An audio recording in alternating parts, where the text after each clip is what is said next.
ओम नमः शिवाय। हर हर महादेव। आज पौष माह के कृष्ण पक्ष की एकादशी तिथि और सोमवार है।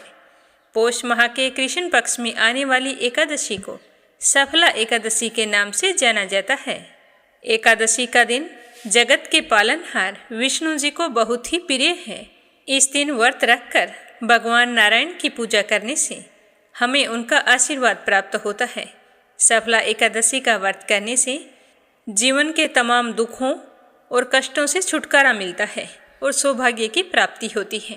अपने दुर्भाग्य को बदलकर सौभाग्य में बदलने के लिए सफला एकादशी का व्रत करना चाहिए।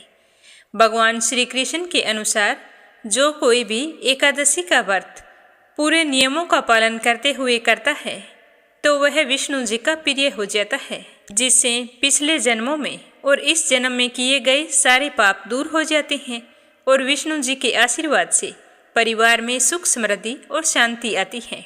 सारे विष्णु भक्तों को सफला एकादशी की हार्दिक शुभकामनाएं। आप सभी के उज्जवल भविष्य की कामना करते हुए शुभारंभ करते हैं आज की कथा का। बोलो गणेश जी महाराज की जय हो। एक समय की बात है, श्री गणेश जी भगवान गंगा किनारे तपस्या कर रहे थे। इसी समय तुलसी ने विवाह की इच्छा से तीर्थ यात्रा पर प्रस्थान किया था। देवी तुलसी सारे तीर्थ स्थलों का भ्रमण करते हुए उसी गंगा तट पर पहुंच गई जहां गणेश जी भगवान तपस्या में लीन थे। गंगा तट पर देवी तुलसी ने देखा कि गणेश जी भगवान तपस्या कर रहे हैं, तो उस समय गणेश जी रत्न जड़ित सिंहासन पर विराजमान थे। उनके समस्त अंगों पर चंदन लगा हुआ था। उनके गले में पारिजात पुष्पों के साथ स्वर्ण मणि आदि के अनेक हार पहने हुए थे। उनके कमर में अत्यंत कोमल रेशम का पीतांबर लिपटा हुआ था। तुलसी श्री गणेश को देखकर इस रूप पर मोहित हो गई। उनके मन में गणेश जी से विवाह करने की इच्छा जागृत हो गई, तो तुलसी ने विवाह की इच्छा से गणेश जी का ध्यान भंग कर दिया। तो गणेश जी ने तुलसी से कहा कि तपस्या भंग करना अशुभ होता है और तुमने मेरी तपस्या भंग क्यों की है? तो तुलसी कहने लगी कि मैं तुमसे विवाह करना चाहती हूँ। तो गणेश जी भगवान बोले कि मैं तो ब्रह्मचारी हूँ और आपके विवाह के प्रस्ताव को नामंजूर करता हूँ। तो इस तरह गणेश जी भगवान के मना करने पर तुलसी बहुत ही दुखी हुई और आवेश में आकर श्री गणेश से कहने लगी कि तुम एक तो क्या, तुम्हारे तो 2 विवाह होंगे। तो तुलसी द्वारा इस तरह के वचन सुनकर गणेश जी भगवान को भी गुस्सा आ गया। तो गणेश जी भगवान क्रोधित होकर कहने लगे कि तुलसी, तुम्हारा विवाह भी एक असुर से होगा। एक राक्षस की पत्नी होने का श्राप सुनकर तुलसी ने श्री गणेश से माफ़ी मांगी।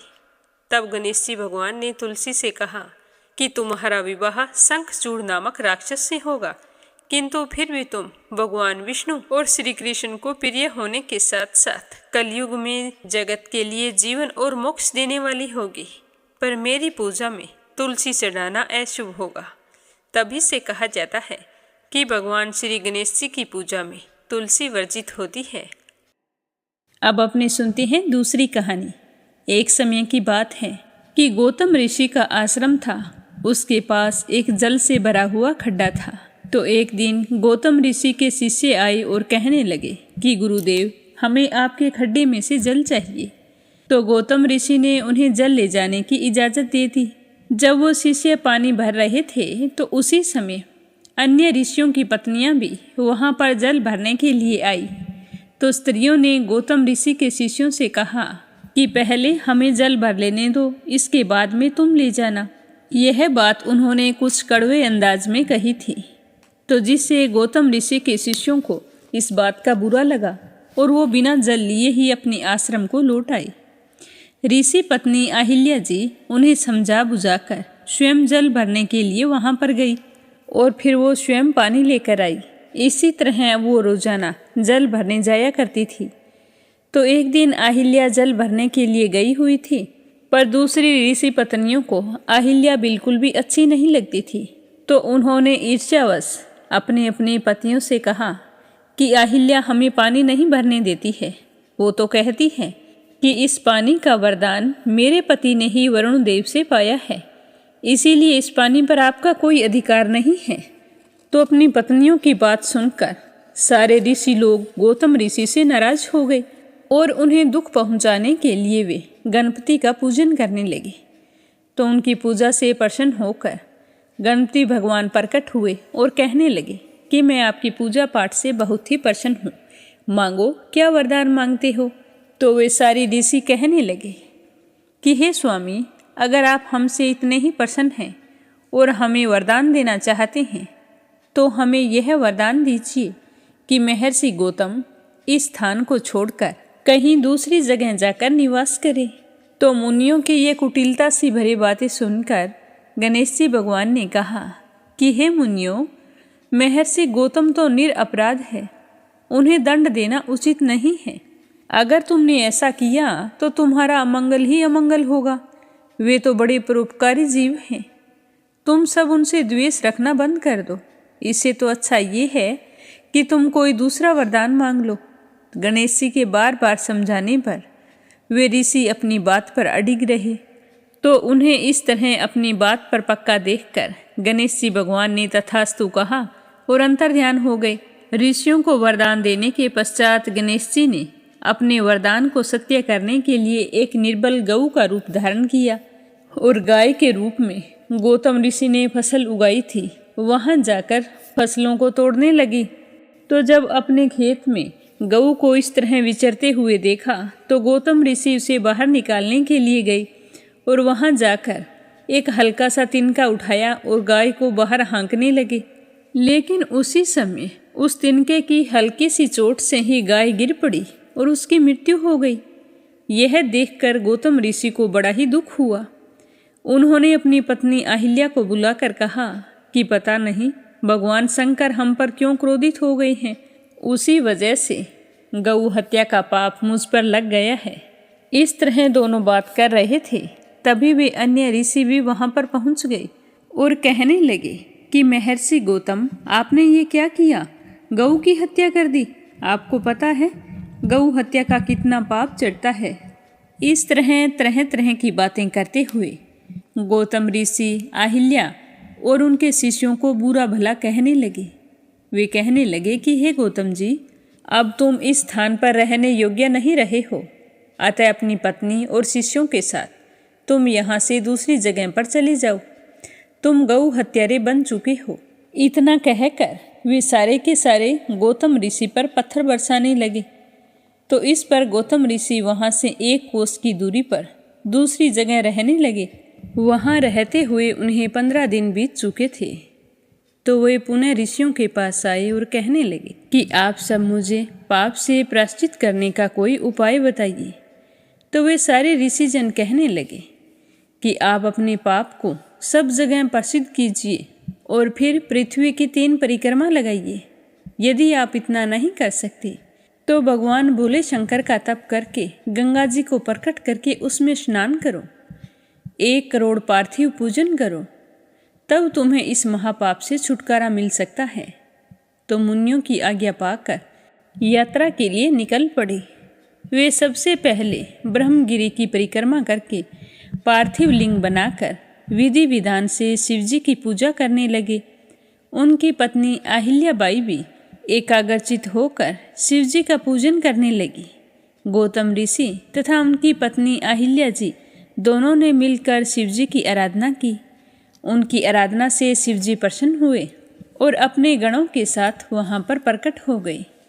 गौतम ऋषि उन्हें देखकर बहुत ही खुश हुए और बार बार प्रणाम करके उनकी स्तुति करते हुए बोले कि हे प्रभु, मुझे गऊ हत्या के पाप से मुक्ति दिलाइए। तो भगवान भोले शंकर ने कहा कि हे गौतम, तुम तो निर्दोष हो। यह सब कुछ उन पाखंडी ऋषियों की माया थी जिसके कारण तुम्हें इतना दुख उठाना पड़ा। तो यह सुनकर गौतम ऋषि कहने लगे कि उन ऋषियों ने तो मेरे साथ बुरा व्यवहार किया, परंतु मेरे लिए तो यह भलाई का काम हो गया, क्योंकि अगर वो ऐसा ना करते तो मैं तप कभी नहीं करता, और तप ना करता तो मुझे आपके दर्शन नहीं होते। आज मुझे उनके कारण ही आपके प्रत्यक्ष दर्शन हुए हैं। तो भगवान शंकर ने गौतम ऋषि से कहा कि तुम वरदान मांगो।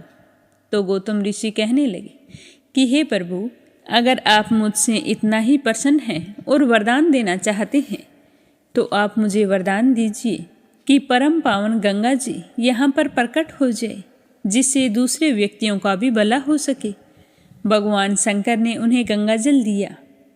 वहीं गंगा जी स्त्री के रूप में साक्षात प्रकट हो गई तो उन्हें देखकर गौतम ऋषि ने उन्हें प्रणाम किया और उनकी स्तुति करने लगे। गौतम ऋषि कहने लगे कि हे पतित पावनी गंगे, आप पापों को नष्ट करके सबको मुक्ति देने वाली हैं। मैं आपकी शरण में हूँ, आप मेरा उद्धार करिए, सारे नरकों से मेरी रक्षा कीजिए। तभी भगवान शंकर गंगा जी से कहने लगे कि हे पतित पावनी, तुम मेरी आज्ञा से गौतम जी को सकुटुम्ब पाप रहित कर दो। तो गंगा जी कहने लगी कि हे प्रभु, आपकी आज्ञा शिरोधार्य है, मैं इन्हें कुटुंब सहित पवित्र करके आपके लोक को जाऊंगी। तो यह सुनकर भगवान शंकर ने कहा कि हे कल्याणी, तुम कलयुग के 28वें मनवंतर तक इसी पृथ्वी पर विराजमान रहो। तो यह सुनकर गंगा जी कहने लगी कि हे भगवान, यह तो तभी संभव है कि आप पार्वती जी के साथ शरीर धारण करके यहाँ मेरे समीप रहो, संसार में मेरी कीर्ति हो, तभी मैं पृथ्वी पर रह सकती हूँ। तो यह सुनकर भगवान शंकर ने गंगा जी को समझाते हुए कहा कि मुझ में और तुम में कोई अंतर नहीं है, हम दोनों तो एक ही रूप हैं। फिर भी अगर तुम ये चाहती हो कि हम तुम्हारे पास निवास करें तो तुम्हारी इच्छा अवश्य पूर्ण होगी। आज से मेरा निवास तुम्हारे समीप ही होगा। तो भगवान शंकर वहाँ पर त्र्यंबकेश्वर नाम से और गंगा जी गौतमी गंगा के नाम से वहाँ पर विराजमान हो गई। गौतमी गंगा जी पर तो पुष्कर, राज सरोवर, गंगा आदि तीर्थ और विष्णु आदि देवताओं का निवास है। गंगा गौतमी परम पवित्र और कल्याणकारी है। जब महर्षि गौतम ने गंगा जी को जल रूप में दर्शन देने की प्रार्थना की तो ब्रह्मगिरी पर जल रूप में वो बहने लगी। तो महर्षि और उनके शिष्य ने गंगा के दर्शन करके उसमें स्नान किया। तो गौतम मुनि के साथ दुश्मनी का भाव रखने वाले सारे ऋषि वहां स्नान करने हेतु आए, परंतु उन्हें देखकर गंगा जी लुप्त हो गई। तो यह देखकर ऋषि गौतम हैरान हो गए और वे गंगा जी से प्रार्थना करने लगे कि हे मातेश्वरी, आज आप मेरे ऊपर कृपा करें। ये जो ऋषि मुनि मेरे विरोधी बनकर बैठे थे, उन्हें आज मेरी तपस्या से दर्शन देकर कृतार्थ करें। तो महर्षि गौतम की प्रार्थना सुनकर आकाशवाणी हुई कि हे मुनिवर, ये मुनिजन दूसरों के उपकारों को मिटाने वाले हैं, ये बहुत ही दुराचारी व्यक्ति हैं। गौतम, वैसे तुम ठीक कह रहे हो, पर ऐसा तभी संभव होगा जब ये अपने पापों का प्रायश्चित करेंगे, इसके बाद ही इन्हें मेरे दर्शन प्राप्त हो सकते हैं। तो प्रायश्चित करने के लिए ये व्यक्ति पहले आपकी शरण में आकर माफ़ी मांगे और इसके बाद 112 ब्रह्मगिरी की परिक्रमा करें। यह आकाशवाणी गौतम ऋषि के विरोधी ऋषियों ने भी सुनी। तो यह सुनते ही वे सारे के सारे ऋषि गौतम जी के चरणों में गिरकर अपने अपराधों की क्षमा मांगने लगी। इसके बाद उन्होंने ब्रह्मगिरी की 101 परिक्रमा की। इसके बाद उन सबको गंगा जी ने दर्शन दिए। कहा जाता है कि उसी दिन से उस स्थान का नाम कुशावर्त पड़ गया। इसके बाद शौनक आदि ऋषियों ने सूत जी से पूछा कि गौतम ऋषि ने उन ऋषियों को श्राप दे दिया था, तो इस बात में कितनी सत्यता है, यह हमें बताने की कृपा करें। तो सूत जी कहने लगे कि हे मुनियों, जब बनावटी गाय की हत्या हो गई तो उनके विरोधी मुनियों ने प्रसिद्धि कर दी कि गौतम मुनि ने गौ की हत्या कर दी है। तो यह सुनकर गौतम ऋषि को बहुत ही दुख पहुंचा था और वे शिवजी के भगत थे। तो उन्होंने कहा कि ये गौ तो बनावटी है, फिर भी आपने सब जगह मेरी बात फैलाई है। तो उन्होंने क्रोधित होकर कहा कि मैं तुम्हें श्राप देता हूँ कि हे नीच वृत्ति के ब्राह्मणों, तुम लोग भगवान शिव का पूजन नहीं कर सकोगे और शिवजी के पर्वों से विमुख रहोगे। तो इस प्रकार गौतम ऋषि के श्राप से वे सारे के सारे मुनि लोग शिवजी से विमुख होकर कांची नगरी में निवास करने लगे और गौतम मुनि शिवजी की आराधना में तल्लीन हो गई। और फिर भगवान शिव के आशीर्वाद से गौ हत्या के पाप से मुक्ति पाई। बोलो भोले शंकर की जय हो। अब अपने सुनते हैं सफला एकादशी व्रत कथा। बोलो श्री हरि विष्णु भगवान के अनंत स्वरूपों की जय हो। कथा सुने तो श्री हरि विष्णु का ध्यान करते हुए अपने मंगल जीवन की कामना करें। अर्जुन भगवान श्री कृष्ण से हर महीने की एकादशी का महात्म्य सुनते थे। तो एक बार उन्होंने श्री कृष्ण भगवान से कहा कि हे कमल नयन, आपने मुझे मोक्षदा एकादशी की व्रत कथा के बारे में सुनाया तो मैं सुनकर धन्य हो गया। हे मधुसूदन, अब आप मुझे पोष माह के कृष्ण पक्ष की एकादशी की महिमा बताने की कृपा करें। इस एकादशी का नाम क्या है? इस दिन किस देवता की पूजा की जाती है और इस व्रत का विधान क्या है? मुझ पर कृपा करते हुए यह सब कुछ आप मुझे विस्तार से बताएं। तो अर्जुन की जिज्ञासा सुनकर भगवान श्री कृष्ण कहने लगे कि हे कुंती पुत्र, तुम्हारे प्रेम के कारण मैं तुम्हारे प्रश्नों का उत्तर सविस्तार देता हूँ। तुम ध्यानपूर्वक सुनना। पहले मैं तुम्हें इस एकादशी व्रत का महात्म्य सुनाता हूँ। हे पार्थ, इस एकादशी के द्वारा भगवान श्री हरि विष्णु को शीघ्र ही प्रसन्न किया जा सकता है। पोष माह के कृष्ण पक्ष की एकादशी का नाम सफला है और इस एकादशी के आराध्य देव नारायण हैं। इस एकादशी के दिन श्रीमन नारायण जी की विधि के अनुसार श्रद्धापूर्वक पूजा करनी चाहिए। हे पांडुनंदन, इसे सत्य जानो कि जिस तरह नागों में शेष नाग, पक्षियों में गरुड़, ग्रहों में सूर्य चंद्रमा और यज्ञों में अश्वमेघ यज्ञ भगवान श्री हरि विष्णु श्रेष्ठ हैं, उसी प्रकार व्रतों में एकादशी का व्रत श्रेष्ठ है। हे अर्जुन, एकादशी का व्रत करने वाला व्यक्ति भगवान श्री हरि को अति प्रिय है।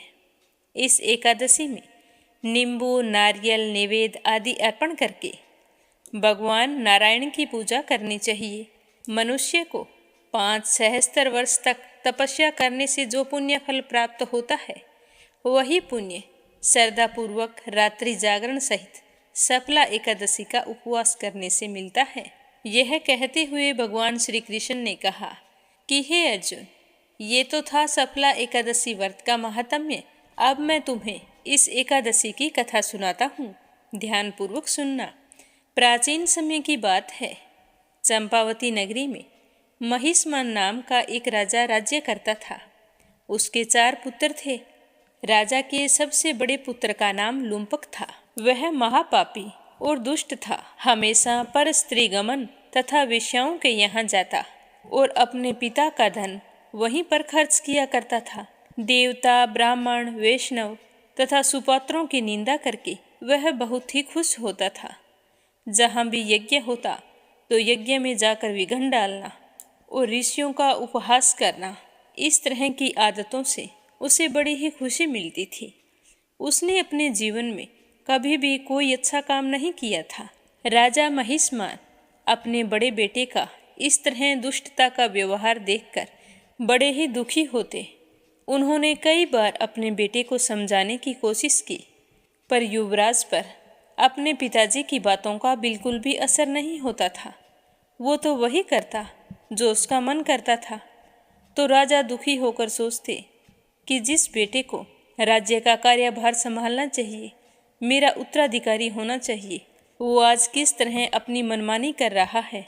पर युवराज तो इन सब बातों को सुनने के लिए तैयार ही नहीं था। सारी प्रजा उसके कुकर्मों से बहुत ही दुखी रहती थी, परंतु युवराज होने के कारण सारी प्रजा चुपचाप उसके अत्याचारों को सहन करने के लिए विवश थी और किसी में भी इतना साहस नहीं था कि वह आकर राजा से शिकायत करे। पर राजा को तो अपने बड़े बेटे के बारे में सब कुछ पता था। वो हमेशा अपने बेटे पर नज़र रखा करते थे। जब राजा को पता चला कि अब इसके अत्याचार हद से ज़्यादा बढ़ गए हैं, सारी प्रजा इससे परेशान है, तो राजा ने बड़े ही दुखी मन से ना चाहते हुए अपने बेटे को राज्य से बाहर निकाल दिया। क्योंकि प्रजा का सुख दुख राजा की जिम्मेदारी होती है और प्रजा राजा की संतान की भांति होती है। तो युवराज राज्य से निकलकर जंगल में चला गया और सोचने लगा कि मैं क्या करूं, कहाँ जाऊं। मेरे पास ना तो कुछ खाने के लिए है, ना पहनने के लिए है। अब मैं क्या करूंगा। यह सोचते हुए उसने निश्चय किया कि आज के बाद से मैं चोरी किया करूंगा। तो वह इस तरह निश्चय करके दिन भर जंगल में रहता और रात होते ही अपने ही पिता के राज्य में चोरी करने के लिए आ जाता। नगरी में जाकर चोरी करता और अन्य बुरे कर्म भी करने लगा। रात में वह जाकर नगर के निवासियों को मारता तथा कष्ट देता। वन में वह निर्दोष पशु पक्षियों को मारकर उनका भक्षण किया करता था। अगर वह नगर में चोरी करते पकड़ा भी जाता तो उसे देखकर पहरेदार उसे छोड़ देते कि यह तो युवराज है, राजा को पता चल गया तो ना जाने हमारे साथ क्या करेंगे। उन्हें यह पता नहीं था कि राजा ने इसे राज्य से बाहर निकाल दिया है। तो कुछ महीनों तक ऐसा ही चलता रहा। पर वो कहते हैं ना कि कभी कभी अनजाने में ही प्राणी ईश्वर की कृपा का पात्र बन जाता है। ऐसा ही लुम्पक के साथ हुआ। जिस वन में और जिस पीपल के पेड़ पर वह रहता था, वह पीपल का वृक्ष बहुत ही पुराना था। भगवान श्री हरि विष्णु को प्रिय था। राज्य के सभी लोग उसी पेड़ के नीचे पूजा करने आया करते थे और उसी पेड़ के ऊपर बैठा बैठा लुम्पक सभी लोगों को देखता था। लेकिन वह उन लोगों को कुछ नहीं कहता था। उसे डर था कि अगर मैंने यहाँ कुछ किया तो लोगों को पता चल जाएगा कि राजा ने मुझे राज्य से निकाल दिया है। तो वह चुपचाप बैठा उन्हें देखता रहता। लेकिन धीरे धीरे उसकी हालत खराब होती चली गई, क्योंकि सर्दी का मौसम आ गया था और उसके पास पहनने के लिए कपड़े भी नहीं थे। कुछ दिन बाद पौष माह के कृष्ण पक्ष की 10वीं तिथि थी। बहुत ही जोरों से शीत लहर चल रही थी और लुम्पक के तन पर पूरे कपड़े भी नहीं थे। तो ठंड के मारे लुम्पक का बहुत ही बुरा हाल था। उसे पूरी रात नींद नहीं आई। ठंड के कारण उसके हाथ पैर अकड़ गए। बहुत ही कठिनाई से रात बिताई।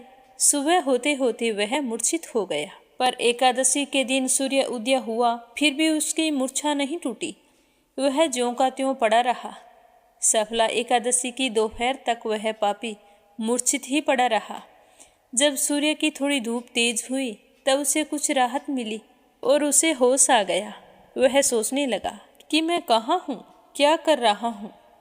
इस तरह सोचते हुए वह अपनी पिछली बातों को याद करने लगा कि पिता के घर में कोई चीज़ की कमी नहीं थी, फिर भी मैं गलत रास्ते पर चल पड़ा और इसी वजह से आज मेरी ये हालत हो गई है। फिर वह बड़ी मुश्किल से अपने स्थान से उठकर किसी तरह चलते हुए वन में गया और भोजन की तलाश में फिरने लगा। पर उसमें इतनी ताकत नहीं थी कि वो शिकार कर सके। तो वह धरती पर गिरे हुए वृक्षों के नीचे कुछ फल थे, उन्हें इकट्ठा करने लगा और इकट्ठा करके उसी पीपल के वृक्ष के नीचे आ गया। जैसे ही उसने फल खाने चाहे तो वो तो बहुत ही ज़्यादा ठंडे थे और उसे बिल्कुल भी अच्छे भी नहीं लगे। तो वह बहुत ही उदास हो गया और दुखी होकर उन फलों को पीपल की जड़ के पास रख दिया और कहने लगा कि हे ईश्वर, यह फल आपको ही अर्पण है। मेरी तो समझ में कुछ नहीं आ रहा कि मैं क्या करूं, कहाँ जाऊं। मैं मेरे बुरे कर्मों से छुटकारा पाना चाहता हूं।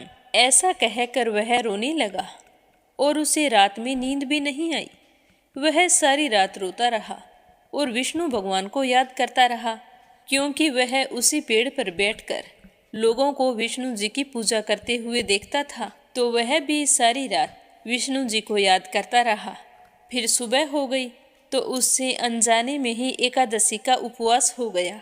उस महापापी के इस उपवास तथा रात्रि जागरण से भगवान श्री हरि अत्यंत प्रसन्न हुए और एकादशी व्रत के प्रभाव से उसके सारे पाप नष्ट हो गए। सुबह होते ही एक दिव्य रथ अनेक सुंदर वस्तुओं से सजा हुआ उसके सामने आकर खड़ा हो गया। लुम्पक उस रथ को देखकर हैरान था। तभी आकाशवाणी हुई कि हे युवराज, भगवान नारायण के प्रभाव से तेरे सभी पाप नष्ट हो गए हैं। अब तो अपने पिता के पास जा, वो तेरी राह देख रहे हैं। तो भगवान के आशीर्वाद से उसकी देह सुंदर हो गई और वह सुंदर वस्त्रों से सुसज्जित होकर अत्यंत प्रसन्न होते हुए कहने लगा कि हे प्रभु, आपकी जय हो। ऐसा कहकर रथ पर सवार होकर अपने राज्य की ओर चल पड़ा। अपने राज्य पहुंचा और राजा के सामने गया तो जैसे ही राजा ने अपने बेटे को देखा तो राजा की आंखें भर आई। तो लोमपक ने अपने पिता के चरण स्पर्श किए और फिर गले मिलकर वह भी रोने लगा। राजा अपने बेटे से मिलकर बहुत खुश थे, पर मन ही मन सोच रहे थे कि क्या जैसा गया था वैसा ही लौट कर आया है। तो युवराज लोमपक ने अपनी सारी कथा राजा को सुनाई। पुत्र के मुख से सारा वृतांत सुनने के बाद में राजा बहुत ही खुश हुए और उसी क्षण राज तिलक की घोषणा करवा दी। फिर शुभ मुहूर्त देखकर अपने बेटे को राज्य का कार्यभार सौंप दिया और स्वयं वन में तपस्या करने के लिए चले गए। और लोमपक भी शास्त्रानुसार राज्य करने लगा। उसकी पत्नी, पुत्र आदि सभी विष्णु भगवान के परम भक्त बन गए। उसने पूरी निष्ठा से अपनी प्रजा का पालन किया। सारी प्रजा उससे बहुत ही खुश थी और इस चमत्कार को देखकर हैरान भी थी। वृद्धावस्था आने पर वह अपने पुत्र को राज्य सौंपकर भगवान का भजन करने के लिए वन में चला गया और अंत में परम पद को प्राप्त हुआ।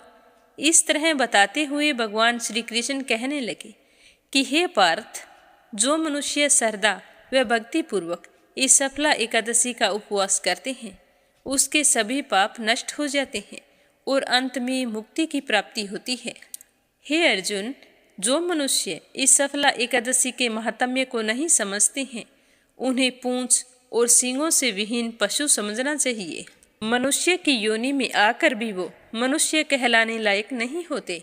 और जो व्यक्ति विष्णु जी का परम भक्त होकर सफला एकादशी के महात्म्य को पढ़ता है, सुनता है या सुनाता है, उस प्राणी को राजसूय यज्ञ के समान फल प्राप्त होता है। तो इस तरह सफला एकादशी का व्रत करने से राजा का बेटा दुष्टता का मार्ग छोड़कर सही राह पर चलने लगा। इस कथा को सुनने से पता चलता है कि भगवान कितने कृपालु होते हैं। यदि कोई मनुष्य अज्ञानतावश प्रभु का स्मरण करता है तो उसे पूर्ण फलों की प्राप्ति होती है। यदि कोई मनुष्य निश्चल भाव से अपने पापों की क्षमा मांगे तो भगवान उसके बड़े से बड़े पाप भी क्षमा कर देते हैं। लोमपक जैसा महापापी भी भगवान श्री हरि की कृपा का पात्र बना और वैकुंठ का अधिकारी बना। बोलो विष्णु भगवान की जय हो। क्षीर सागर में एक त्रिकुट नाम का एक प्रसिद्ध और श्रेष्ठ पर्वत था। उस पर्वत की ऊंचाई आसमान को छूती थी। उसकी लंबाई चौड़ाई भी काफ़ी दूर तक फैली हुई थी। उस पर्वत के 3 शिखर थे, पहला सोने का, दूसरा चांदी का और तीसरा लोहे का था। इन तीनों की चमक से समुद्र, आकाश और दिशाएं जगमगाती रहती थी। इसके अलावा भी उसकी कई छोटी छोटी चोटियां थी जो रत्न और कीमती धातुओं से बनी हुई थी। सब ओर से समुद्र की लहरें आकर इस पर्वत के निचले भाग से टकराती थी, जिससे ऐसा लगता था कि समुद्र इसके पांव पखार रहा है। पर्वत की तलहटी में तरह तरह के जानवर बसेरा बनाए हुए थे। इसके ऊपर बहुत सारी नदियां और सरोवर भी थे। इसी पर्वतराज त्रिकूट की तराई में एक तपस्वी महात्मा रहते थे। उन महात्मा का नाम था वरुण। महात्मा वरुण ने वहाँ पर एक बहुत सुंदर सा बगीचा बनाया था और उस बगीचे के अंदर अपनी कुटिया बना रखी थी। उस बगीचे का नाम ऋतुमान था। इसमें सब ओर से अत्यंत दिव्य वृक्ष शोभा पा रहे थे जो हमेशा फल फूलों से लदे रहते थे। इस बगीचे के अंदर एक छोटा सा सरोवर भी था जिसमें सुंदर सुंदर कमल के फूल खिले रहते थे तथा नाना प्रकार के कुमुद, उत्पल, शतदल कमल अपनी अनूठी छटा बिखराते रहते थे। हंस, चक्रवाक और सारस आदि पक्षी भी झुंड के झुंड वहाँ पर बैठे रहते थे। मछली और कछुओं के खिलवाड़ से कमल के फूल जो हिलते थे तो उनसे उनका पराग झड़कर सरोवर के जल को और भी अधिक सुगंधित कर देता था। कदम, नरकुल, बैंत, बैन आदि वृक्षों से यह घिरा रहता था। कुंद, कुर्बक, अशोक, सिरस, वन मल्लिका, सोन जूही नाग, हरसिंगार, मल्लिका, सतपतर, माधवी और मोगरा आदि सुंदर सुंदर फूल हर ऋतु में लगे रहते थे। जिसके कारण उस महात्मा की वह बगीचे बहुत ही सुंदर दिखाई देती थी। क्षीर सागर से त्रिकुट पर्वत पर सब कुछ ठीक ठाक चल रहा था, लेकिन एक बार एक ऐसी घटना घट गई जिसे देखकर सभी का कलेजा कांप उठा। इस पर्वत के घोर जंगल में एक विशाल मतवाला हाथी रहता था। वह कई शक्तिशाली हाथियों का सरदार था। उसके पीछे बड़े बड़े हाथियों के झुंड चलते थे। इस हाथी से उसके महान बल के कारण बड़े बड़े हिंसक जानवर डरते थे, लेकिन छोटे जानवर लंगूर, भैंसे, भेड़िए, हिरण, रींछ, कुत्ते, खरगोश वे सारे इसकी छत्र छाया में निर्भय होकर घुमा करते थे, क्योंकि उसके रहते कोई भी हिंसक जानवर उन पर हमला नहीं कर सकता था। वह हाथी बड़ा ही मदमस्त था। उसके सिर के पास से टपकते मद का पान करने के लिए भंवरे उसके पास गूंजते रहते थे। एक दिन की बात है, बड़े जोरों की धूप थी। वह हाथी प्यास से व्याकुल हो उठा और अपने झुंड के साथ उसी सरोवर में उतर पड़ा जो त्रिकुट की तराई में स्थित था। जल उस समय अत्यंत शीतल और अमृत के समान मधुर था, तो वह गजराज उस जल को अपनी सूंड में भर भर कर जी भर के पिया और उसके बाद सूंड भरकर साथ आई हथनियों को नहलाने लगा और खुद पर भी पानी की बौछार करके अपनी थकान मिटाई। इस तरह ठंडे और शीतल जल में वह हाथी सब कुछ भूल चुका था। वह जल क्रीड़ा का आनंद उठा रहा था। उसे यह पता नहीं था कि उसी सरोवर के अंदर एक बहुत बलवान मगरमच्छ भी रहता है। तो उसी समय मगरमच्छ ने क्रोधित होकर गजराज के पैर को जोरों से पकड़ लिया और उसे खींचकर सरोवर के अंदर ले जाने लगा। उसके पैने दांतों के गड़ने से हाथी को बहुत ही दर्द हो रहा था और उसके पैरों से खून निकल रहा था। उस खून से सरोवर का सारा पानी लाल हो गया। हाथी ने मगरमच्छ के मुख से अपना पैर छुड़ाने की बहुत कोशिश की, लेकिन वह छुड़ा नहीं पा रहा था। उसके साथ आई हथनियाँ बहुत ही चिंतित हो गई। उन सब ने मिलकर हाथी को जल से बाहर खींचने का प्रयास किया, लेकिन वो सफल नहीं हुई। तो वे डर के मारे जोर जोर से चिंघाड़ने लगी। तो उनकी आवाज़ सुनकर दूर दूर से अनेकों हाथी वहाँ पर आ गए।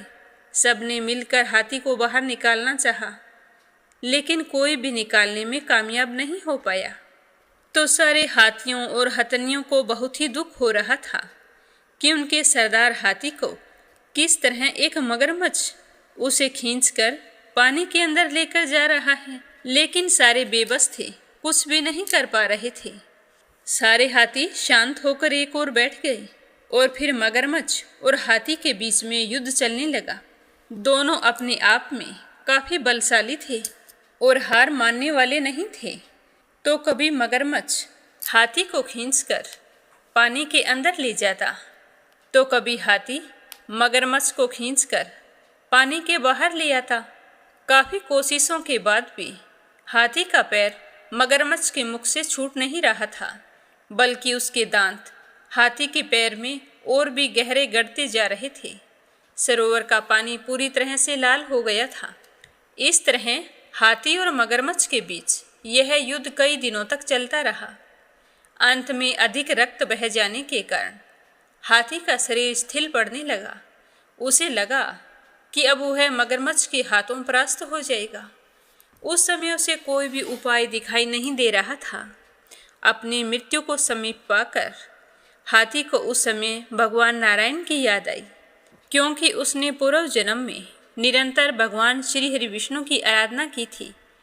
इसीलिए उसे भगवत स्मृति हो गई।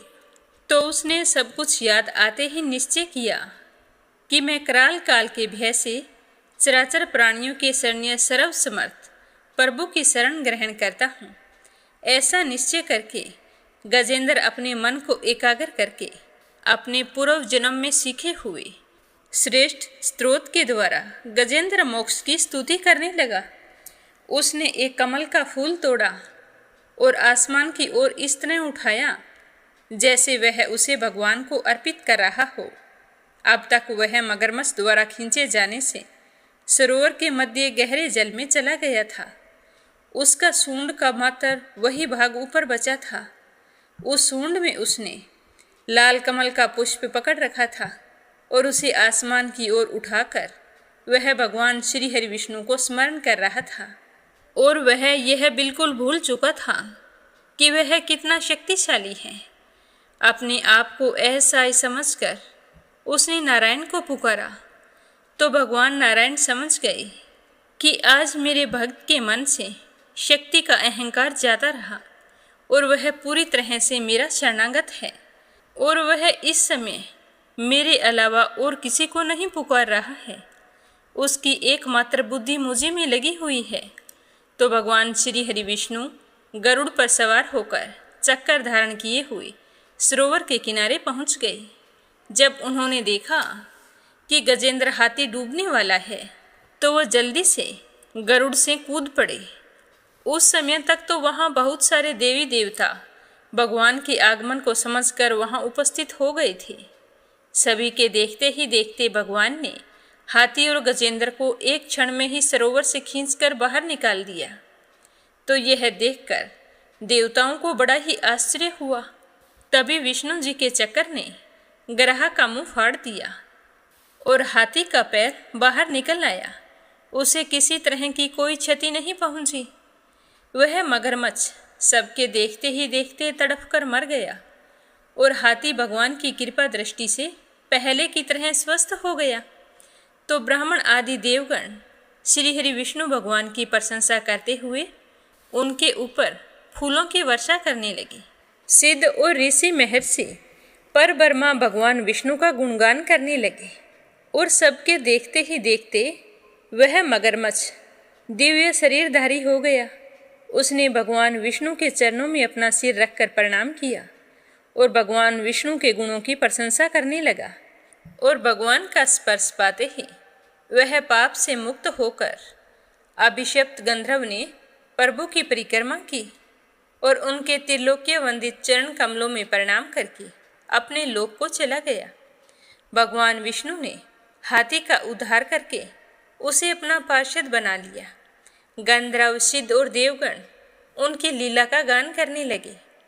गजेंद्र की स्तुति से प्रसन्न होकर भगवान विष्णु ने सबके सामने कहा कि प्यारे हाथी, हे गजेंद्र, जो लोग ब्रह्म मुहूर्त में उठकर तुम्हारी की हुई स्तुति से मेरा स्तवन करेंगे उन्हें मैं मृत्यु के समय निर्मल बुद्धि का दान करूंगा। यह कहकर भगवान विष्णु ने पार्षद के रूप में हाथी को साथ लिया और गरुड़ पर सवार होकर अपने दिव्य धाम को चले गए। वह मगरमच्छ और हाथी पूर्व जन्म में कपिल मुनि महर्षि कर्दम के पुत्र थे। कर्दम ऋषि की पत्नी का नाम देवहूति था। उन्हीं के गर्भ से कपिल मुनि का जन्म हुआ था। लेकिन उन्हीं देवहूति को कर्दम जी से पहले कई और भी संतानें हुई थी। उन्हीं कर्दम और देवहूति के कपिल मुनि से दो बड़े पुत्र थे जो कि वेदज्ञ थे। एक बार राजा के यहाँ यज्ञ संपन्न करने आए थे। जब दोनों को धन मिला तो उस धन को लेकर उन दोनों में विवाद हो गया। तभी दोनों ने एक दूसरे को मगरमच्छ और हाथी की योनि में जाने का श्राप दे दिया। वे दोनों विष्णु भगत थे और दोनों की बात सत्य भी हुई। लेकिन मौत से पहले उन्होंने तपस्या करके विष्णु जी को प्रसन्न कर लिया था और वरदान में मुक्ति की मांग की थी। इसीलिए अगले जन्म में उन्हें अपने पूर्व जन्म का स्मरण था और अगले जन्म में फिर दोनों ने भगवान श्री हरि विष्णु के हाथों मुक्ति पाई थी। बोलो जगत के पालनहार श्री हरि विष्णु भगवान की जय हो। अब अपने सुनते हैं भागवत कथा का आगे का अध्याय। प्रेम भाव से सुनते रहिए। बोलो श्री हरि विष्णु भगवान के अनंत स्वरूपों की जय हो। सोनक जी कहते हैं कि हे सूत जी, पृथ्वी रूप आधार पाकर स्वयंभू मनु ने आगे होने वाली संतति को उत्पन्न करने के लिए किन किन उपायों का अवलंबन किया। विदुर जी बड़े ही भगवत भक्त और भगवान श्री कृष्ण के प्रेमी थे। इसीलिए उन्होंने अपने बड़े भाई धृतराष्ट्र को उनके पुत्र दुर्योधन के साथ भगवान श्री कृष्ण का अनादर करने के कारण अपराधी समझकर त्याग दिया था। वे महर्षि द्वैपायन के पुत्र थे और महिमा में उनसे किसी प्रकार कम नहीं थे तथा सब प्रकार भगवान श्री कृष्ण के आश्रित और कृष्ण भक्तों के अनुगामी थे। तीर्थ सेवन से उनका अंतःकरण और भी शुद्ध हो गया था। उन्होंने हरिद्वार में बैठे हुए तत्वज्ञानियों में श्रेष्ठ मैत्रेय जी के पास जाकर और क्या पूछा, वह सब कुछ मुझे विस्तार से बतलाइए। हे सूत जी, उन दोनों में वार्तालाप होने पर श्री हरि के चरणों से संबंध रखने वाली बड़ी पवित्र कथाएं कही और सुनी गई होंगी, जो उन्हीं के चरणों से निकले हुए गंगाजल के समान संपूर्ण पापों का नाश करने वाली होती है। हे सूत जी, आपका मंगल हो। आप हमें भगवान की वे पवित्र कथाएं सुनाइए। प्रभु के उदार चरित्र कीर्तन करने योग्य होते हैं। भला ऐसा कौन होगा जो श्री हरि के लीला अमृत कथा का पान करते हुए तृप्त हो जाए। उनकी कथाएं तो इतनी मीठी और कानों को सुहाने वाली होती है, उसे सुनने से हर मनुष्य के सुनने की लालसा बढ़ती ही जाती है, वह कभी तृप्त नहीं होता है। तो नेमी शरण्य मुनियों के इस प्रकार पूछने पर उग्र सर्वासूत जी ने भगवान में चित्त लगाकर उनसे कहा कि मैं तुम्हें जो सुनाता हूँ उसे ध्यानपूर्वक सुनना। हे मुनियों, अपनी माया से वराह रूप धारण करने वाले श्री हरि की रसातल से पृथ्वी को निकालने और खेल खेल में ही हिरण्याक्ष को मार डालने की लीला को सुनकर विदुर जी को बड़ा ही आनंद हुआ और उन्होंने मुनिवर मैत्रेय जी से कहा कि हे ब्राह्मण, आप प्रोक्त विषयों को जानने वाले हैं। अब कृपया करके यह बतलाइए कि प्रजापतियों के पति श्री पितामह ने मरीचि आदि प्रजापतियों को उत्पन्न करके फिर सृष्टि को आगे बढ़ाने के लिए क्या किया था। मरीचि आदि मुनीश्वरों और स्वयंभू मनु ने पितामह की आज्ञा से किस प्रकार प्रजा की वृद्धि की थी। क्या उन्होंने इस जगत को पत्नियों के सहयोग से उत्पन्न किया था या अपने अपने कार्य में स्वतंत्र रहकर अथवा सबने एक साथ मिलकर इस जगत की रचना की। तो इस तरह बताते हुए मैत्रेय जी कहने लगे कि हे विदुर जी, जिसकी गति को जानना अत्यंत कठिन होता है, उस जीवों के प्रारब्ध, प्रकृति के नियंता पुरुष और काल, इन तीनों हेतुओं से तथा भगवान की स्निधि से त्रिगुणमय प्रकृति में क्षोभ होने पर उससे महतत्व उत्पन्न हुआ। देव की प्रेरणा से रजो प्रधान महतत्व से सात्विक, राजस और तामस तीन प्रकार का अहंकार उत्पन्न हुआ। उसने आकाश आदि पांच पांच तत्वों के अनेक वर्ग प्रकट किए। ये सब अलग अलग रहकर भूतों के कार्य रूप ब्रह्मांड की रचना नहीं कर सकते थे। इसीलिए उन्होंने भगवान की शक्ति से परस्पर संगठित होकर एक सुनहरे अंड की रचना की। वह अंड चेतना शून्य अवस्था में 1000 वर्षों से भी अधिक समय तक जल में ही पड़ा रहा और फिर उसमें श्री भगवान जी ने प्रवेश किया। उसमें प्रवेश करने पर उनकी नाभि से सहस्त्र सूर्यों के समान अत्यंत देदीप्यमान एक कमल प्रकट हुआ, जो संपूर्ण जीव समुदाय का आश्रय था। उसी से स्वयं पितामह का भी आविर्भाव हुआ है। जब ब्रह्मांड के गर्भ रूप जल में शयन करने वाले श्री नारायण देव ने ब्रह्मा जी के अंतःकरण में प्रवेश किया, तब वे पूर्व कल्पों में अपने ही द्वारा निश्चित की हुई नाम रूपमय व्यवस्था के अनुसार लोकों की रचना करने लगे। सबसे पहले उन्होंने अपनी छाती से तामीशर, अंधतामीशर, तम, मोह और महामोह, इस तरह 5 प्रकार की अविद्या उत्पन्न की। पितामह को अपना वह तमोमय शरीर अच्छा नहीं लगा, अतः उन्होंने उस देह को त्याग दिया। तब जिसे भूख प्यास की उत्पत्ति होती है, ऐसे रात्रि रूप उस शरीर को उसी से उत्पन्न हुए यक्ष और राक्षसों ने ग्रहण किया। उस समय भूख प्यास से अभिभूत होकर वे पितामह को खाने के लिए दौड़ पड़े और कहने लगे कि इसे खा जाओ, इसकी रक्षा मत करो। क्योंकि वे भूख प्यासे व्याकुल हो रहे थे। तो पितामह यह देखकर घबरा गए और कहने लगे कि अरे राक्षसों, तुम तो मेरी संतान हो और तुम ही मेरा भक्षण करोगे। तुम ऐसा मत करो, तुम तो मेरी रक्षा करो। उनमें से जिन्होंने कहा था कि खा जाओ, वे सारे यक्ष हुए, और जिन्होंने कहा था कि रक्षा मत करो, वे राक्षस कहलाए। फिर पितामह ने सात्विकी प्रभा से देदीप्यमान होकर मुख्य मुख्य देवताओं की रचना की। उन्होंने क्रीड़ा करते हुए पितामह के त्यागने पर उनका वह दिन रूप प्रकाशमय शरीर ग्रहण कर लिया। इसके पश्चात पितामह ने अपने जगन देश से काम आसक्त असुरों को उत्पन्न किया। वे अत्यंत काम लोलुप होने के कारण उत्पन्न होते ही मैथुन के लिए पितामह की ओर चल पड़े। यह देखकर पहले तो वे हंसे, लेकिन तभी वे निर्लज असुरों को अपने पीछे लगा देखकर भयभीत हो गए और क्रोधित होकर वहां से बड़े जोर से भाग पड़े। तब उन्होंने भक्तों पर कृपा करने के लिए उनकी भावना के अनुसार दर्शन देने वाले, सबके शरणागत और वरदान देने वाले श्री हरि के पास जाकर कहने लगे कि हे परमात्मन, मेरी रक्षा कीजिए। मैंने तो आपकी ही आज्ञा से प्रजा उत्पन्न की थी, किंतु यह तो पाप में परिवर्तित होकर मुझको ही तंग कर रही है। हे प्रभु, एकमात्र आप ही हैं जो दुखी जीवों का दुख दूर करने वाले हैं, और जो आपके चरण शरण में नहीं आते हैं उन्हें दुख देने वाले भी एकमात्र आप ही हैं। हे प्रभु, आप तो प्रत्यक्ष रूप से सबके हृदय की व्यथा जानने वाले हैं। तो भगवान ने पितामह की आतुरता को देखकर कहा कि तुम अपने इस काम कलुषित शरीर को त्याग दो। तो भगवान के ऐसा कहने पर पितामह ने वह शरीर भी छोड़ दिया। कहते हैं कि पितामह का छोड़ा हुआ वह शरीर एक सुंदर स्त्री संध्या देवी के रूप में बदल गया। उसके चरण कमलों के पाजेब रुंझुन रुंझुन बज रहे थे। उसकी आंखें बड़ी मतवाली थी और उसके कमर करदने की लड़ियों से सुशोभित थी, और उसने बहुत ही सुंदर साड़ी पहनी हुई थी।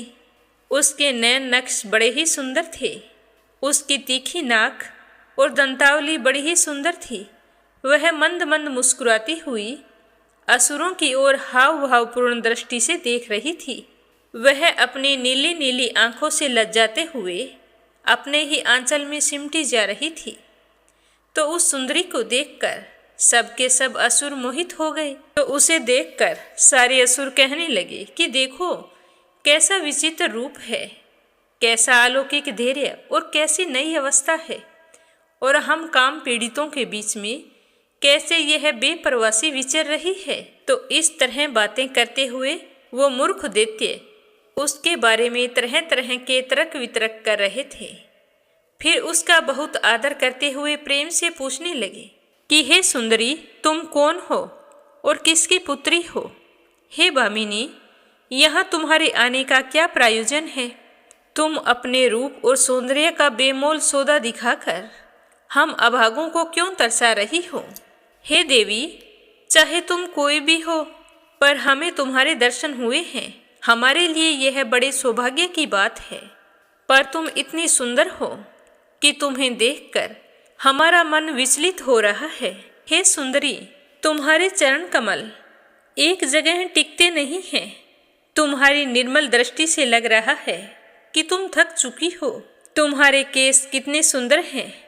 इस प्रकार स्त्री रूप से प्रकट हुई उस सायंकालीन संध्या ने उन सबको अत्यंत काम आसक्त कर दिया, और उन मूर्खों के समझ में कुछ भी नहीं आया।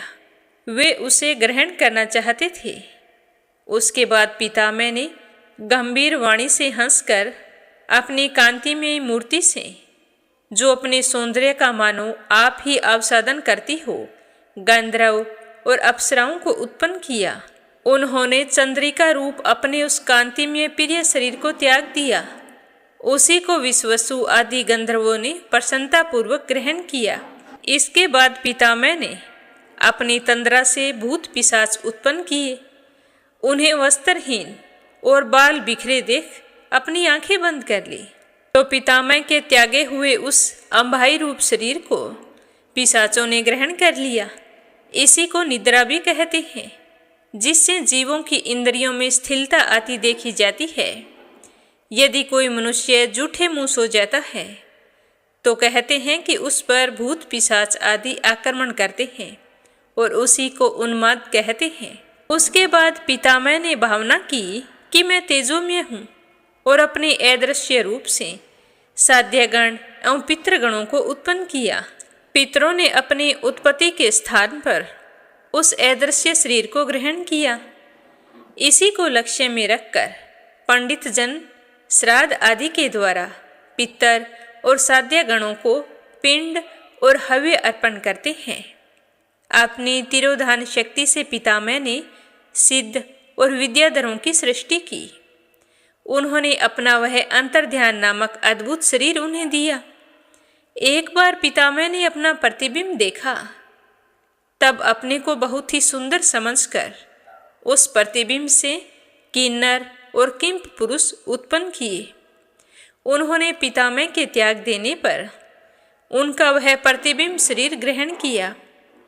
इसीलिए ये सब उषा काल में अपनी पत्नियों के साथ मिलकर पितामह के गुण कर्म आदि का गान करते हैं।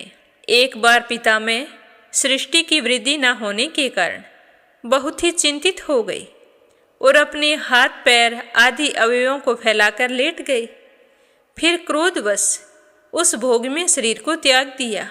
फिर उससे जो बाल झड़कर गिरे थे वे अही हुए और उसके हाथ पैर सिकोड़ कर चलने से क्रूर स्वभाव सर्प और नाग हुए, जिनका शरीर फण रूप से कंधे के पास बहुत फैला होता है। एक बार पितामह ने अपने आप को कृतकृत्य अनुभव किया।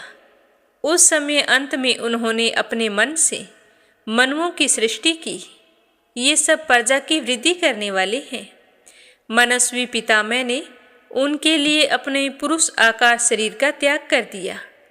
मनुओं को देखकर पहले उत्पन्न हुए देवता गंधर्व आदि पितामह की स्तुति करने लगे।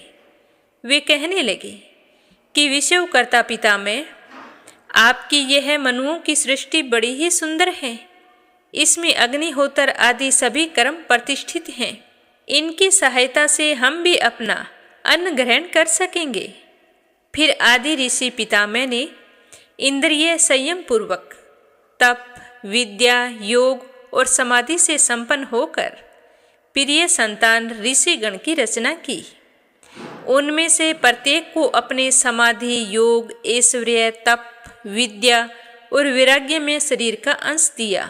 तो यह सब सुनकर विदुर जी पूछने लगे कि हे भगवान, स्वयंभू मनु का वंश बड़ा आदरणीय माना गया है। उसमें मैथुन धर्म के द्वारा प्रजा की वृद्धि हुई। अब आप मुझे उसी की कथा सुनाइए। हे ब्राह्मण देव, आपने कहा था कि स्वयंभू मनु के पुत्र प्रियव्रत और उत्तानपाद ने सातों द्वीपों वाली पृथ्वी का धर्म पूर्वक पालन किया था तथा उनकी पुत्री जो देवहूति नाम से विख्यात थी, वह कर्दम प्रजापति को ब्याही गई थी।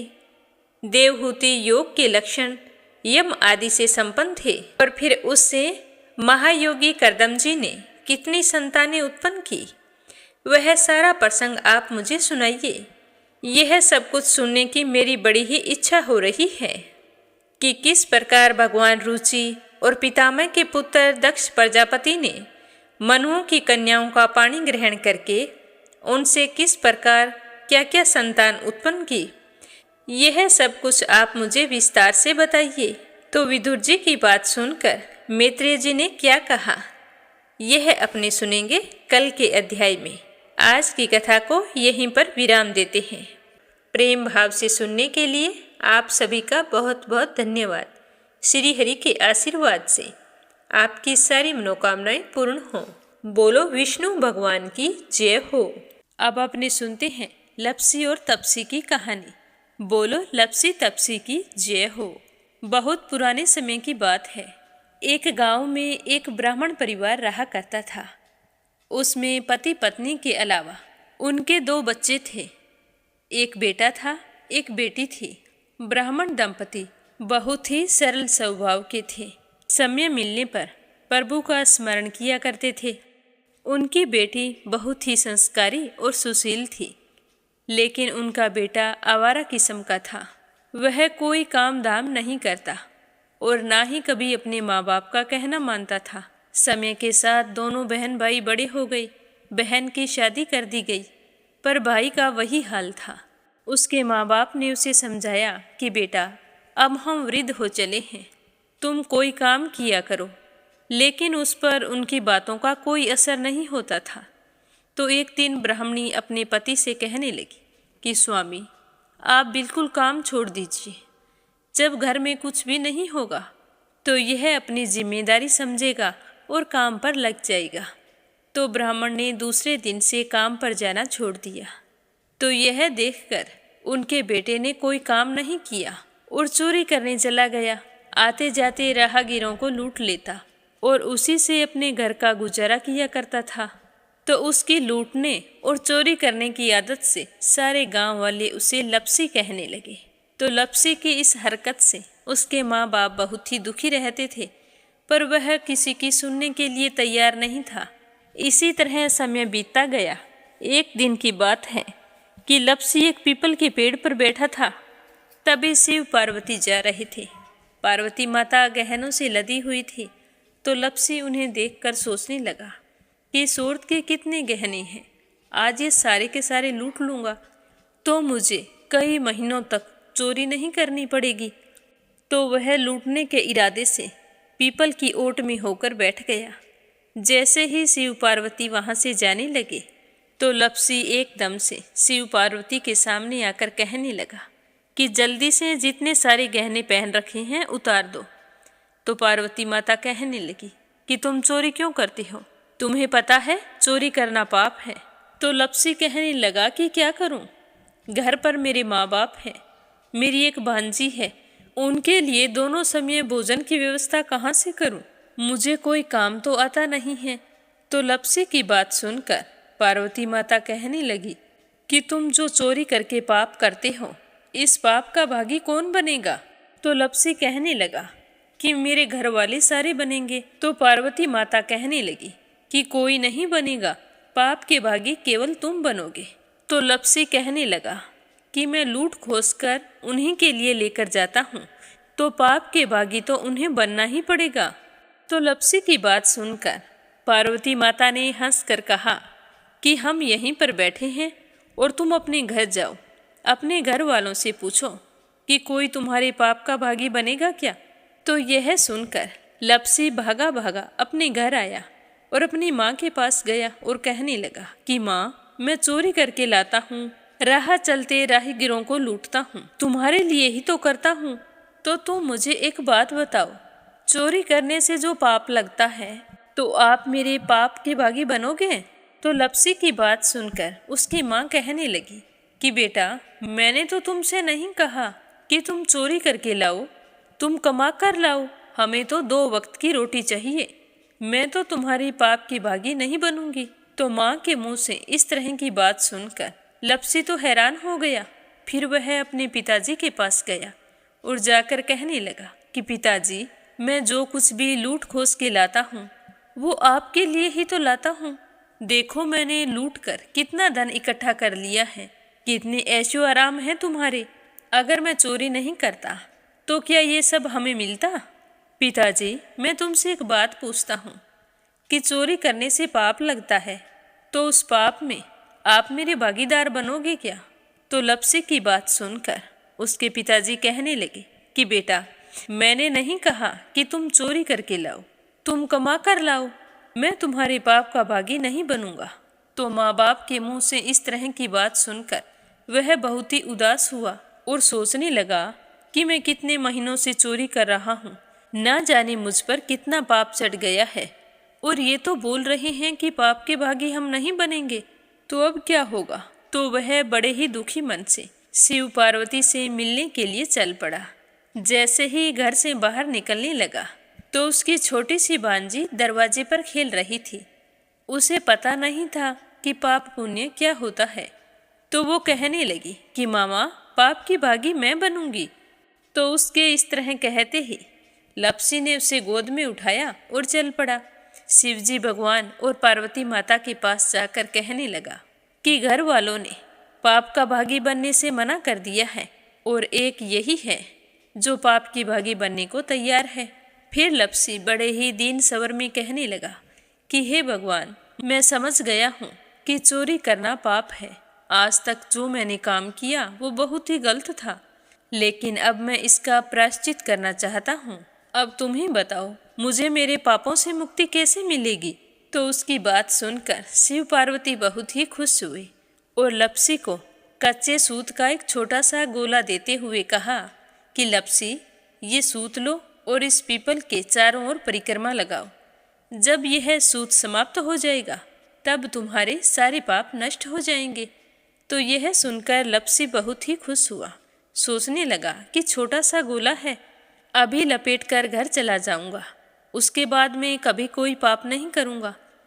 फिर उसने अपनी बांजी को कंधे पर बैठाया और पीपल की परिक्रमा लगानी शुरू कर दी। अब भगवान का वह सूत खत्म कहाँ होने वाला था। लपसी चक्कर लगाता गया पर वह सूत खत्म नहीं हुआ। चक्कर लगाते लगाते 1 महीने, 6 महीने, साल, पूरे 12 साल बीत गए पर वह सूत खत्म नहीं हुआ। 12 साल बाद एक बार फिर शिव पार्वती जी वहाँ से गुजर रहे थे तो पार्वती माता ने कहा कि स्वामी, चलो लपसी को चलकर देखते हैं। तो शिवजी कहने लगे, वो चोरी करने वाला, लूटने वाला कब का चला गया होगा? तो पार्वती माता कहने लगी कि नहीं स्वामी, चलकर देखने में क्या जाता है, चलो एक बार देखते हैं।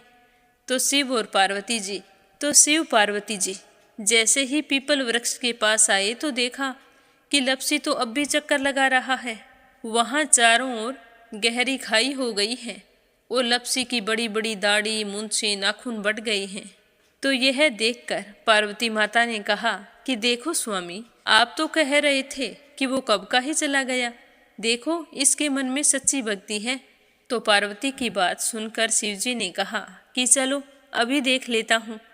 तो यह कहकर शिवजी ने एक सोने का कड़ा लपसी के आगे फेंक दिया। तो लपसी ने झट से उसके ऊपर पैर कर लिया। फिर अचानक से उसका ध्यान शिव पार्वती जी की ओर गया तो वो हाथ जोड़कर कहने लगा कि भगवान, अब तो मेरे पाप समाप्त हो गए होंगे, आप मुझे यहाँ से जाने की आज्ञा दीजिए। आपका यह सूत अभी तक खत्म नहीं हुआ है। तो शिवजी भगवान ने कहा कि तुम्हारे पाप कर्म भी अभी तक पूरे नहीं हुए हैं। तो शिवजी की बात सुनकर लपसी कहने लगा कि भगवान, मुझे पूरे 12 वर्ष हो गए हैं आपकी भक्ति करते करते, और अब भी आप मुझ पर शक कर रहे हैं। तो शिवजी ने कहा कि अपना पैर उठाओ। तो जैसे ही लपसी ने अपना पैर उठाया तो उसके पैर के नीचे सोने का कड़ा था। तो यह देखकर लपसी शर्मिंदा हो गया और कहने लगा कि प्रभु, गलती हो गई, मुझे माफ़ करो, आगे से मैं ऐसी गलती कभी नहीं करूँगा। तो शिवजी कहने लगे कि नहीं लपसी, तुम्हारा पाप ऐसे पूरा नहीं हो सकता। अब तुम्हें 12 वर्ष तक और इसी तरह परिक्रमा करनी होगी, उसी के बाद तुम्हारे पाप समाप्त होंगे। यह कहकर शिव पार्वती वहाँ से चले गए और वह फिर से पीपल के पेड़ की परिक्रमा करता रहा। करते करते 12 साल बीत गए। 12 साल बाद में शिव पार्वती जी वहाँ पर आए तो उन्होंने देखा कि आज भी वो वहीं पर चक्कर लगा रहा है। तो शिवजी ने फिर उसके सामने सोने की अंगूठी फेंकी पर उसने कोई ध्यान नहीं दिया। तो शिवजी भगवान प्रसन्न होकर कहने लगे कि हे लपसी, आज से तुम मेरी तपस्या करके तपसी बन गए हो। मैं तुम्हें वरदान देता हूँ कि तुम अपने जीवन में सारे सुखों को प्राप्त करेगा। और तूने 24 बरस तक मेरी भक्ति की है, इसका फल भी तुझे अवश्य मिलेगा। जो भी औरत गाय और कुत्ते की रोटी नहीं बनाएगी, उसका पुण्य फल तुम्हें मिलेगा। आंगन लीप कर दहलीज नहीं लीपेगी तो उसका पुण्य फल भी तुझे ही मिलेगा। अगर हमारे घर की बहन बेटी को हम सूट, तीवल या साड़ी भेंट स्वरूप देते हैं तो साथ में मोली का धागा और कुछ रुपए नहीं देंगे तो उसका पुण्य फल भी तुम्हें ही मिलेगा। अगर कोई दिए से दिया जलाएगा तो उसका पुण्य फल भी तुम्हें ही मिलेगा। अगर व्रत और पूजा पाठ में सारी कहानी सुन ले और तुम्हारी कहानी ना सुने तो उसका पुण्य फल भी तुम्हें ही मिलेगा।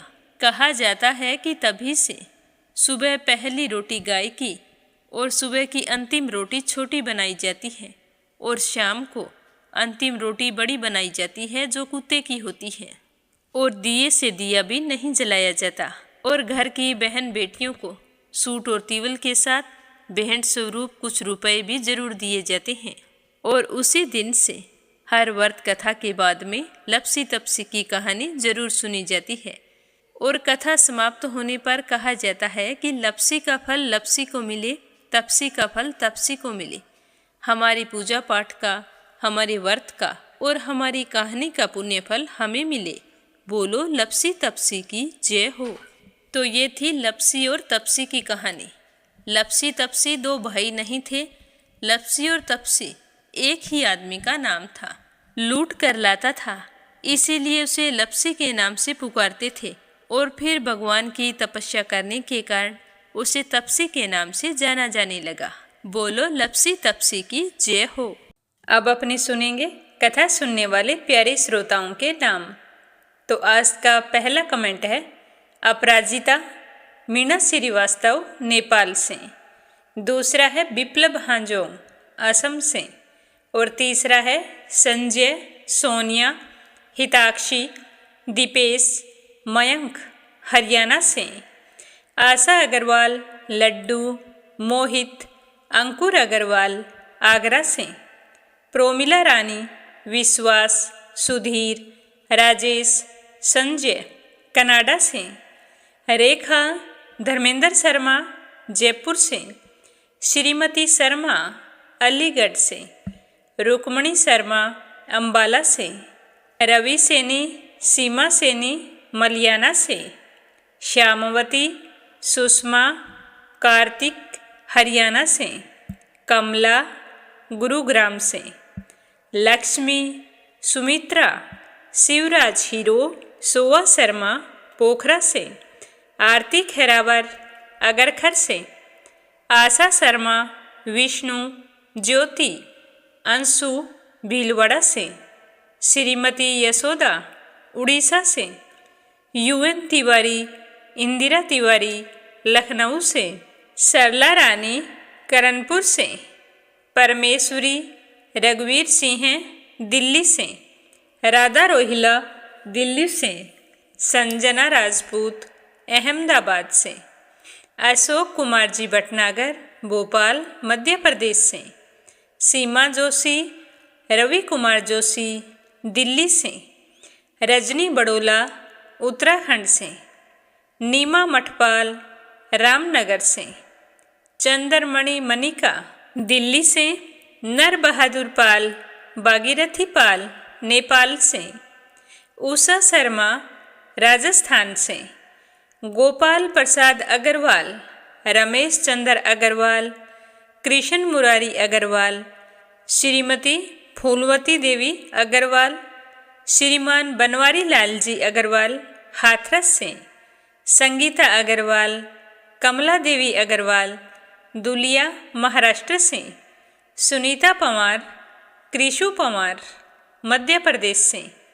मीरा अग्रवाल बंगाल से। सुनीता रानी मेरठ से।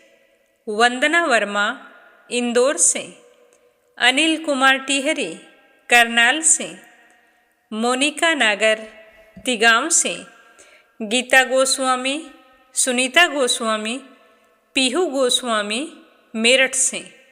संजीव कंसल, कविता कंसल, हितेश कंसल, आरुष कंसल, रानी कंसल मुजफ्फरनगर से। श्रीचंद यादव गया बिहार से। सरिता शामली से। निर्मला सिसोदिया दिल्ली से।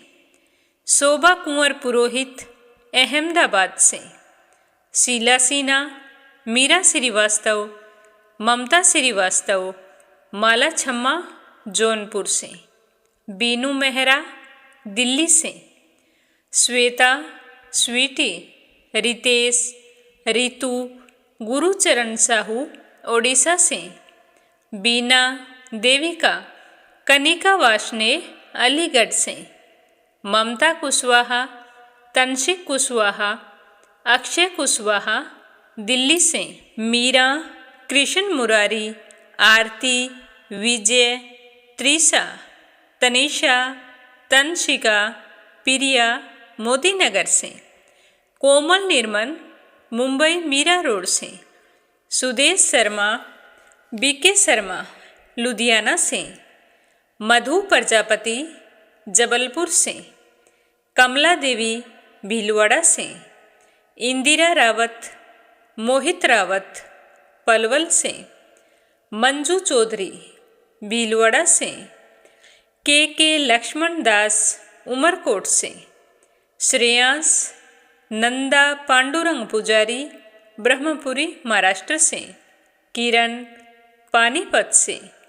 कमलेश भल्ला जम्मू से, उषा शर्मा सोजत सिटी से, शंभू प्रसाद भट्ट, स्नेहिल, पूर्णिमा देवी भट्ट उत्तराखंड से, योगेश्वरी भटनागर राजस्थान से, श्रीमती कमलेश जबलपुर से, सुमन चांदोरा जोधपुर से, देवी सिंह, कार्तिक, पायल, सौम्या, उमा रघुवंशी गजबा सौदा से, पूजा पाठक उत्तराखंड देहरादून कोशानी से, सावित्री ईश्वरलाल रामचंदानी गाजियाबाद से, सुनीता गोस्वामी, गीता गोस्वामी, खुशी गोस्वामी मेरठ से, विमला नेपाल से, नीलम रानी, शशि वर्मा, अंजलि वर्मा, करण वर्मा पंजाब से, प्रमोद यादव साहो हिमाचल प्रदेश से, अंजू शर्मा सरसा से, जयश्री पंवार, गोरखनाथ पंवार, आरना, शीतल, विश्वजीत पंवार महाराष्ट्र से, कमलेश लाल रुड़की से, स्मिता सीताराम गायकवाड़ महाराष्ट्र से, पुष्पा चंदर बेंगलुरु से, मंजुला कपूर पंजाब से। आप सभी श्रोताओं का तहे दिल से धन्यवाद। श्री हरि के आशीर्वाद से आपकी सारी मनोकामनाएं पूर्ण हों। आप सभी हमेशा खुश रहें, सुखी रहें, संपन्न रहें। इसी कामना के साथ ओम नमः शिवाय। हर हर महादेव।